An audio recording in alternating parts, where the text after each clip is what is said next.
North east express में आपका स्वागत है। शुरुआत असम से। मुख्यमंत्री तरुण गोगोई मानते हैं कि नॉर्थ ईस्ट में कोई मोदी लहर नहीं। गोगोई ने मंगलवार को कहा कि अरुणाचल प्रदेश और मणिपुर में उपचुनावों में कांग्रेस को जीत से साबित होता है कि इस क्षेत्र में प्रधानमंत्री मोदी की लहर नहीं है। गोगोई ने ट्वीट करके कहा कि नागालैंड में क्षेत्रीय पार्टी नागालैंड पीपल्स पार्टी की जीत भी यही साबित होता है कि मोदी की लहर नहीं है। यह साफ संकेत है कि पूर्वोत्तर के लोग समझ गए हैं कि उनके साथ विशेष व्यवहार का मोदी का वादा सिर्फ जुबानी सहानुभूति है। गोगोई ने महाराष्ट्र में बीजेपी को पूर्ण बहुमत न मिलने पर भी ट्वीट करके मोदी लहर के घटने की बात कही।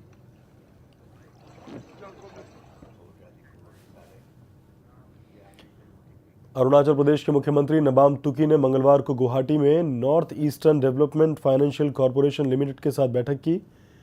बैठक में अरुणाचल प्रदेश में नॉर्थ ईस्टर्न डेवलपमेंट फाइनेंस हाट बनाने पर चर्चा की गई, जिसे दिल्ली हाट की तर्ज पर बनाया जाएगा।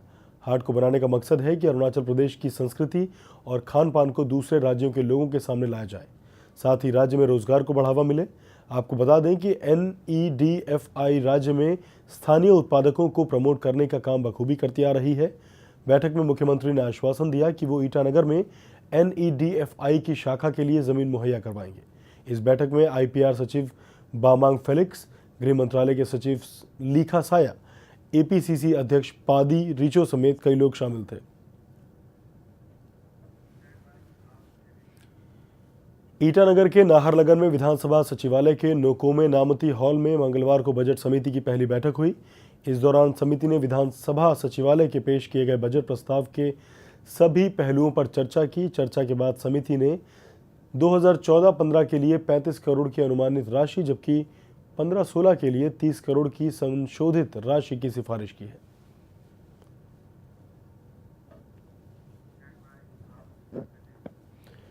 देश के सबसे साफ सुथरी छवि वाले मुख्यमंत्रियों में शुमार माणिक सरकार पर विपक्ष ने भ्रष्टाचार के गंभीर आरोप लगाए हैं। त्रिपुरा कांग्रेस कमेटी का आरोप है कि पिछले 2 साल में राज्य सरकार के अधीन आने वाले कई विभागों में कई 100 करोड़ के घोटाले हुए।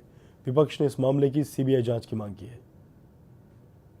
त्रिपुरा के मुख्यमंत्री माणिक सरकार को उनके सादा जीवन, उच्च विचार वाली जीवन शैली के लिए जाना जाता है, लेकिन राज्य में विपक्षी कांग्रेस ने उनकी बेदाग छवि पर सवालिया निशान लगा दिया है। त्रिपुरा कांग्रेस के अध्यक्ष सुदीप राय बर्मन ने राज्य के मुख्यमंत्री माणिक सरकार पर भ्रष्टाचार के गंभीर आरोप लगाए हैं। अगरतला में मंगलवार को एक प्रेस कॉन्फ्रेंस के दौरान सुदीप राय ने राज्य सरकार पर हमला करते हुए पिछले 2 सालों के दौरान कई विभागों में घोटाले का आरोप लगाया है। All fake MR, सब जगह आपने खुजिए, you can just come and check for yourself.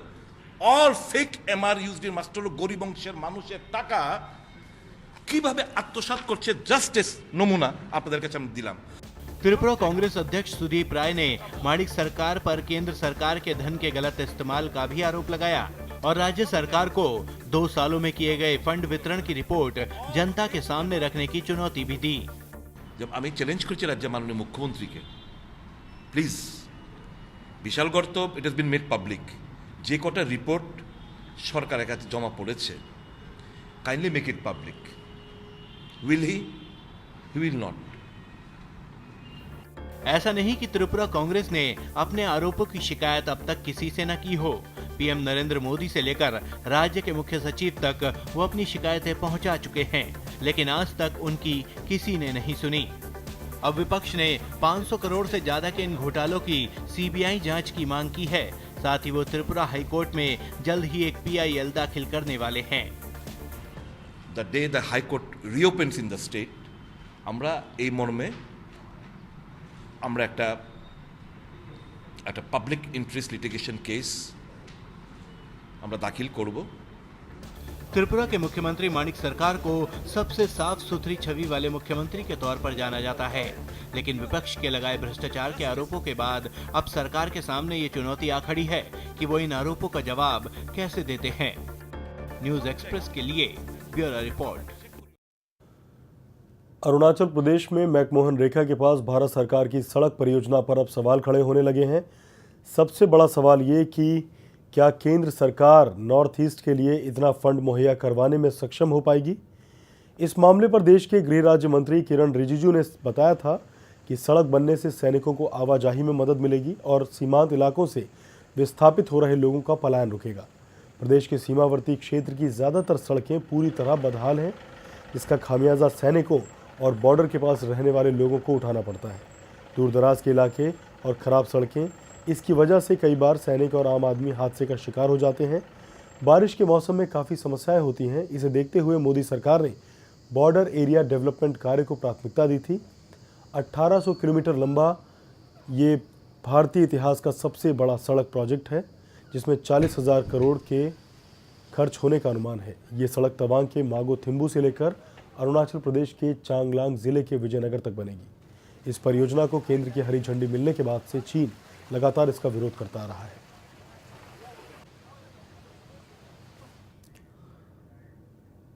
Assam में नवनिर्मित लुमलिंड सिलचर बड़ी लाइन पर पूर्वोत्तर की सबसे लंबी रेल सुरंग निकाली गई। ये सुरंग न्यू हाफलांग स्टेशन इमारत के पास है और ये हाफलांग नगर के नीचे से होकर गुजरती है। दोनों छोरों से हो रही भूमिगत खुदाई सोमवार को दीमा हसाओ जिले में मिल गई। 3235 मीटर लंबी सुरंग न्यू हाफलांग रेलवे स्टेशन को जतिन गलुमपुर रेलवे स्टेशन से जोड़ती है। इसे 210 किलोमीटर की बड़ी लाइन पर सबसे अहम सुरंगों में से एक माना जा रहा है।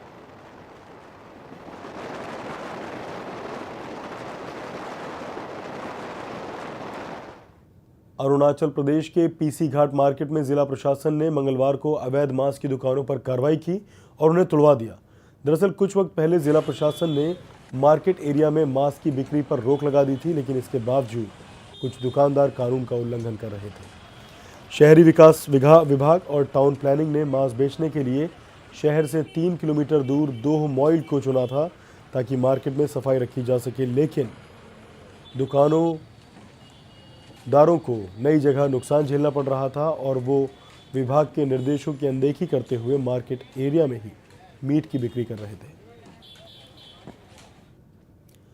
अरुणाचल प्रदेश के अंजाव में सालों से बन रहे जिला अस्पताल का निर्माण पिछले साल पूरा हो गया, लेकिन साल बीत जाने के बावजूद भी अस्पताल में ना तो डॉक्टर्स हैं और ना ही नर्सेज, जिसकी वजह से लोगों को ज़िले में अपना इलाज कराने के लिए दूर जाना पड़ रहा है। और अंजाव से विधायक और स्वास्थ्य एवं परिवार कल्याण मंत्री कालिखो पुल से बात की गई तो उन्होंने बताया कि डॉक्टर्स और नर्सेज की कमी की वजह से अस्पताल शुरू ही नहीं हुआ, लेकिन जल्द ही इस कमी को दूर कर लिया जाएगा। मुख्यमंत्री नाबम तुर्की ने डॉक्टर्स और नर्सों की भर्ती के आदेश दे दिए हैं। बताया ये हॉस्पिटल अभी करीब 2-3 साल से बंद रहा है। अभी इंफ्रास्ट्रक्चर का करीब अभी कंप्लीट हो रहा है इंफ्रास्ट्रक्चर को, लेकिन उसको चलाने के लिए जैसे मैन पावर सपोर्ट चाहिए और इक्विपमेंट्स चाहिए, मेडिसिन्स चाहिए, तो वो पूरा होने से भी हम लोग इसको शुरू करेंगे। अरुणाचल प्रदेश के डेरा नाटंग कॉलेज में मंगलवार से 35वें एनुअल कॉलेज वीक की शुरुआत की गई। बतौर मुख्य अतिथि पर्यटन विभाग के संसदीय सचिव मामा नातुंग मौजूद रहे। नातुंग ने समारोह को संबोधित करते हुए कहा कि सभी छात्रों को भाईचारे की भावना बनाए रखने और शिक्षकों का सम्मान बनाए रखने की सलाह दी। मामा नातुंग ने कहा कि कॉलेज वीक के आयोजन से छात्रों को टैलेंट दिखाने का मौका मिलता है। और हायर और टेक्निकल डायरेक्टर जोराम बेगी और आपसू के जनरल सेक्रेटरी बीरू नासी भी समारोह में मौजूद थे।